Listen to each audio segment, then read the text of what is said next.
I couldn't. Days later, still hooked to machines, I finally unlocked my phone. And what I saw made me realize collapsing wasn't the worst part of that day. My name is Maria Bennett, and I learned early that in my family, love came with conditions I never agreed to. I grew up in a small Pennsylvania neighborhood where front porches glowed warm at night, and every holiday looked picture perfect from the outside. Inside our house, though, I always felt like I was walking around a draft that no one else seemed to notice. My mother, Linda, built her world around my younger sister, Emily. She called her delicate, sensitive someone who just needed a little extra. My father, Richard, had his own script for me. Maria, you're the dependable one. You're stronger than most. He meant it as praise, but it felt like a job description I never applied for. Whenever something needed to be fixed, solved, or absorbed quietly, it landed at my feet. I remember tying Emily's hair for school because Mom was running late again. I remember taking the blame for a shattered vase because Emily cried faster than I could explain. Her birthdays were full productions, pink banners, cupcakes, 20 kids in the yard. Mine were quiet affairs with a small cake on a paper plate, a promise they were too tired to keep. We'll celebrate properly next year. Next year never came. One winter when I was running a fever high enough to make the room spin, I waited on the sofa for someone to sit with me. Instead, Mom zipped Emily into her recital costume and Dad asked me to be a good sport while they rushed out the door. The house dimmed as evening settled and I lay there listening to the heater clicking, trying not to cry, because I already knew no one would hear me. That was the rhythm of my childhood, Emily receiving softness, me receiving expectations. And somewhere in that rhythm, I learned to equate silence with strength. Leaving for college in Boston felt like stepping into air that actually moved. I worked 2 jobs, studied late nights, and built a life that belonged to me for the first time. Still, the calls from home trailed after me like a long shadow. We're behind on the electric bill. Emily's card is maxed. Your sister needs help this month. And every time I sent what I could, sometimes what I couldn't. Because that old line, "you're strong," still lived under my skin, whispering that my needs came last. Boston also gave me people who noticed things my family never had. Jenna, the coworker who'd shove a cup of soup into my hands and tell me to stop apologizing for being tired. Mark, who frowned when I swayed during a shift change. And Dr. Lane, who didn't need more than 2 sentences from me to say, "You carry too much, far too much." But even with all that, I kept going. I kept stretching myself thinner. I kept promising I'd rest after graduation, after one more shift, after things calmed down. I didn't realize I was building toward a breaking point, not until the day my body finally chose for me. The months leading up to graduation felt like living inside a tightening vice. Every day started before sunrise and ended long after the last train rumbled past my apartment windows. I worked full-time at the hospital, picked up weekend shifts at the cafe, and squeezed my master's coursework into whatever scraps of time were left. People told me I was impressive. I didn't feel impressive. I felt like a candle burning from both ends in the middle. The trouble at home didn't slow down to match my pace. It sped up. Mom called first. "We're short on the water bill this month. Your dad's hours got cut." A few days later, my phone buzzed again. "Emily, I messed up Maria. My rent's late. Can you cover it just this once?" It was never once. Then came a car repair, a payment, a maxed out card, another emergency. Always urgent, always landing on my shoulders. Some nights I held my phone and stared at the total in my bank account, feeling the math crush me. But I always hit transfer. That same old guilt, "You're strong, Maria," kept my finger from ever saying no. My body tried to warn me something was wrong. Little warnings at first.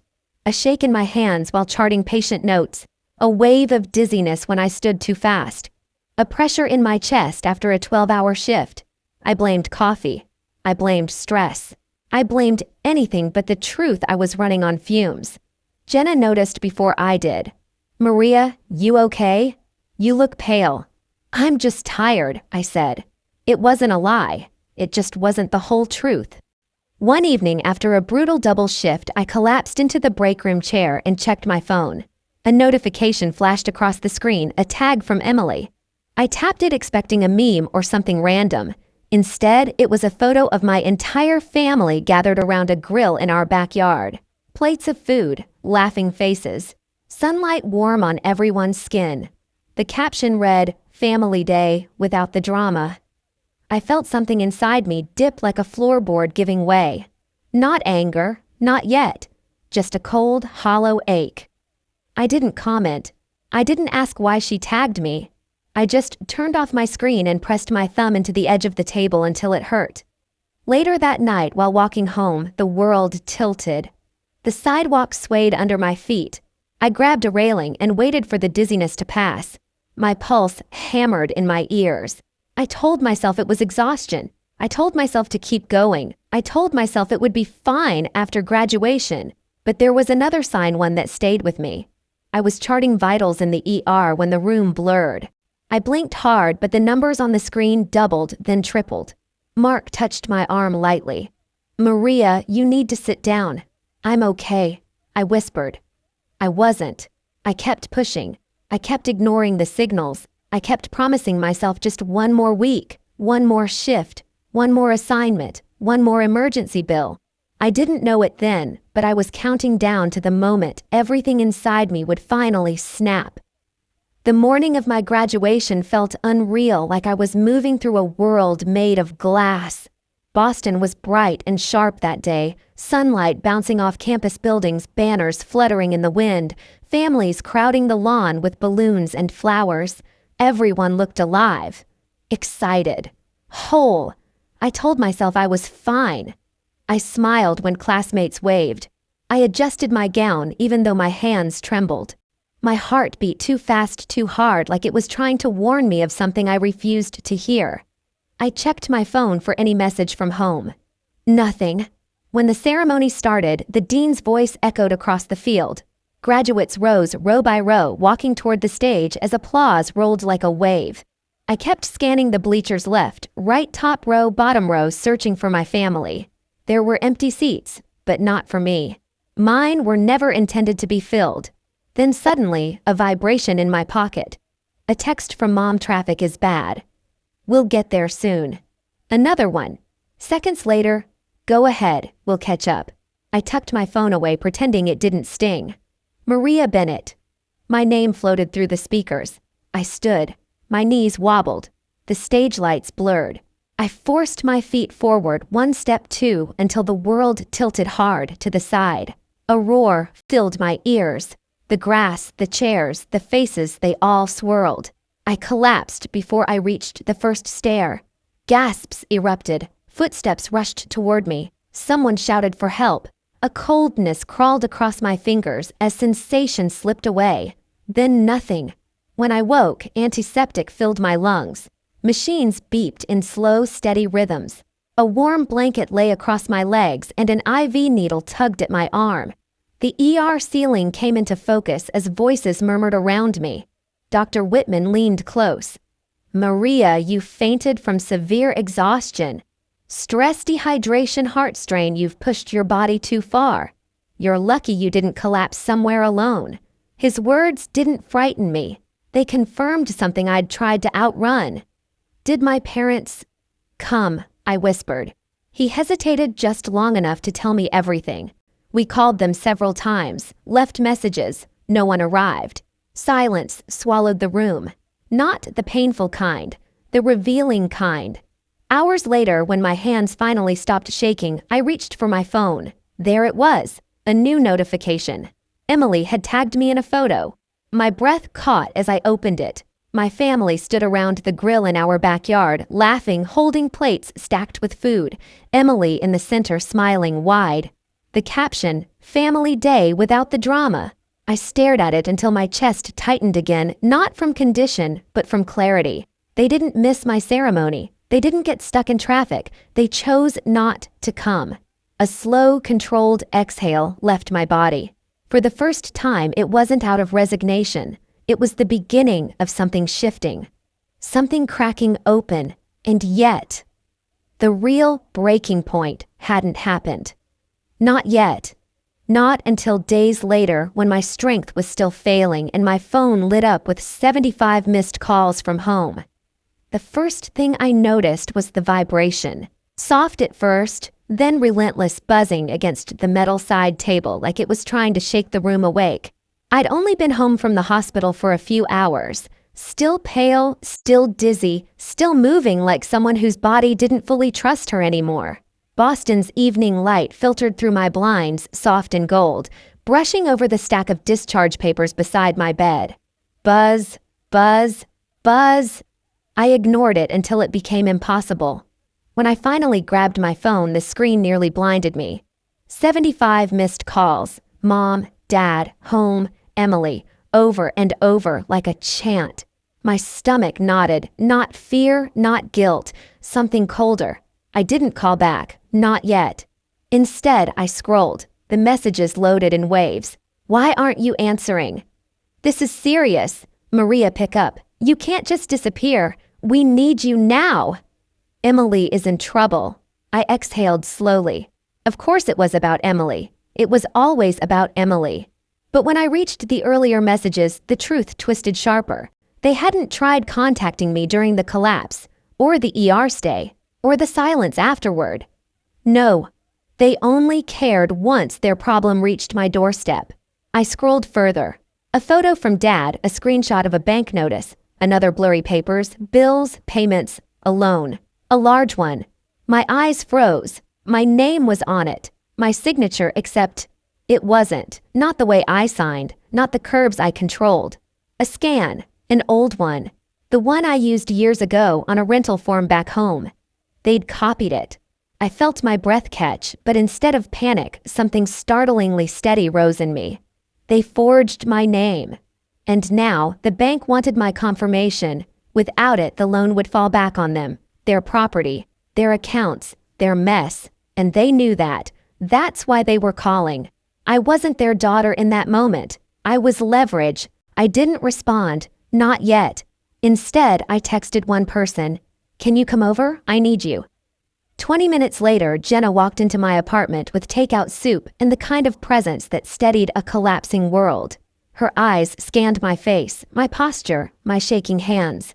What happened? I handed her my phone. She read in silence. Her jaw tightened. "Maria, this is serious. They can't do this to you. This is fraud." The word hit me like a bell, clear, undeniable. Fraud. The thing I'd been too conditioned to name. Jenna sat on the edge of my bed. "We're not letting them trap you again. Not this time." She helped me open my laptop. We pulled up the messages, the papers, the timelines, and for the first time in my life, I didn't defend my family, or excuse them, or rationalize. For the first time, I let the truth stand. "They used me," I whispered. "They always have," Jenna replied softly. Later that night, still weak, still aching, I joined a video call with a financial attorney she recommended. I held my phone with both hands so it wouldn't shake. When he saw the documents, he sighed heavily. "This is unauthorized use of your information. You don't owe them a single dollar. What they did is illegal." Illegal. There it was, cold and blunt. I felt something in my chest loosen, like a fist finally opening.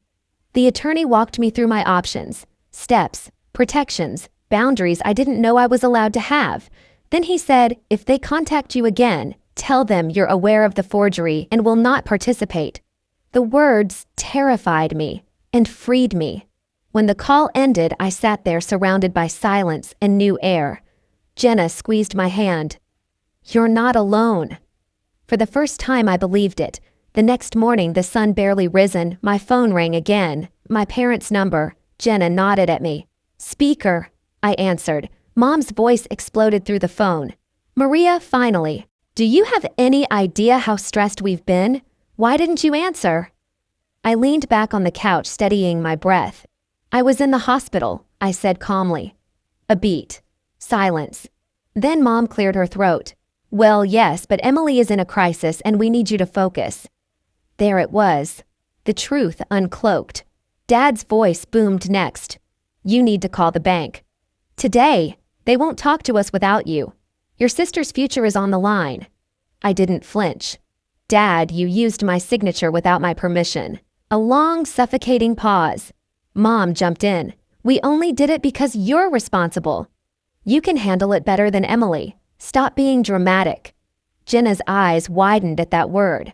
Dramatic. The same word Emily used in her photo caption while I lay in the ER. I swallowed, but my voice stayed level. I'm not signing anything, Dad snapped. Excuse me, I'm not signing, I repeated. I'm not covering the loan. I'm not fixing this. You have to, Mom shrieked. We could lose everything. Maria, think about your family. I closed my eyes. I did, my whole life. Dad's tone hardened sharp as metal. If you don't help, we're finished. Jenna leaned toward me whispering, Say it, and I did. I spoke to an attorney. What you did is illegal. If you continue contacting me about this loan, I'll take legal action. The silence that followed felt bottomless. Then Dad growled, You're threatening us. I'm protecting myself. Mom's voice cracked, shifting from anger to pleading. We need you. Please. A year ago, that would have broken me. Now it only revealed the truth. They didn't need me. They needed what I provided. I drew a breath. I'm done being the solution to problems I didn't create. I'm done being your safety net. I'm done being the strong one so Emily never has to grow up. Maria, Mom choked out. No, I said, not anymore. Then I hit the red button. The call ended. Clean, final. Jenna let out a shaky exhale. You did it. My hands trembled, but not from fear, from release. That afternoon, I spent hours removing myself from every account, every automatic payment, every shared bill. I called companies, closed access, reset passwords, documented everything. Each step felt like cutting a new thread that had tied me to a life built on obligation. By sunset, for the first time in 27 years, I was free. I stood by my window, the city glowing under the purple sky, and whispered a truth that tasted like oxygen. I'm not their answer anymore. And as the last light slipped behind the skyline, I knew part 6 of my story wasn't just about consequences waiting for them. It was the beginning of consequences finally ending for me. Recovery didn't arrive like a miracle. It came in small, steady breaths. I kept going to therapy. I slept more than I had in years. I learned how to say no without my heart racing. My body slowly forgave me for everything I'd forced it to carry. News about my family reached me through distant neighbors. The loan defaulted. The bank stepped in, and Emily had to face the legal consequences herself. For once, I wasn't the cleanup crew. Meanwhile, my life in Boston shifted into something gentler. I moved into a small studio drenched in morning light. I took a new clinical job that valued boundaries. Jenna became my emergency contact, my real family, in every way that mattered. One evening, walking home past blooming trees, I realized my chest felt light. I wasn't waiting for another crisis. I was finally living my own life. I sometimes think back to that day on the graduation stage, the moment my body made the decision my heart was too afraid to choose.